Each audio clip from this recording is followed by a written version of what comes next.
রাজনীতি যেটা ফ্যাসিবাদ উপহার দিয়েছে, এক না একতন্ত্র উপহার দিয়েছে, দুর্নীতিতে দেশকে চ্যাম্পিয়ন বানিয়েছে, ডুবিয়ে দিয়েছে, ওই রাজনীতিকে আমরা লাল কার্ড দেখাতে চাই।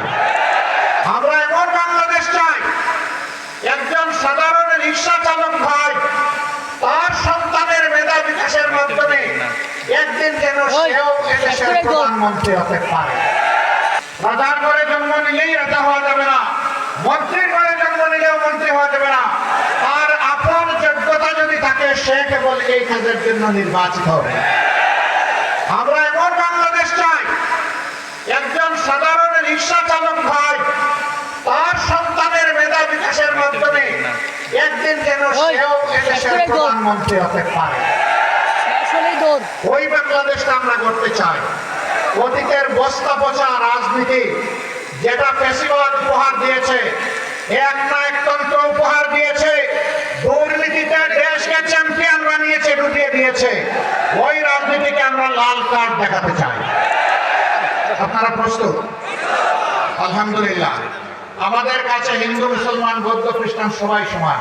এই আসমানের ছাদের নিচে আর এই জমিনের বিছানার উপরে বাংলাদেশে যারা বসবাস করবে আমরা তাদের সকলের সমান অধিকার নিশ্চিত করতে বদ্ধপরিকর।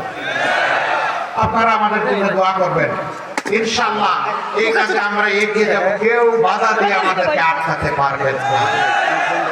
বিভিন্ন জায়গায় আমরা মাথা গরম হালত দেখতে পাচ্ছি।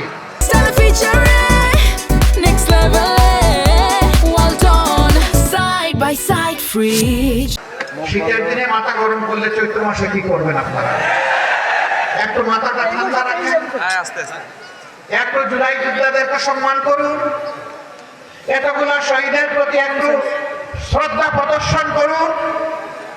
আবার বৃদ্ধ বনিতা জীবনের ঝুঁকি নিয়ে গুলির সামনে বুক পেতে যারা দিয়েছিল তাদেরকে একটু সম্মান করুন। সেই সম্মানটা করলে মাথা গরমের কোনো সুযোগ নেই।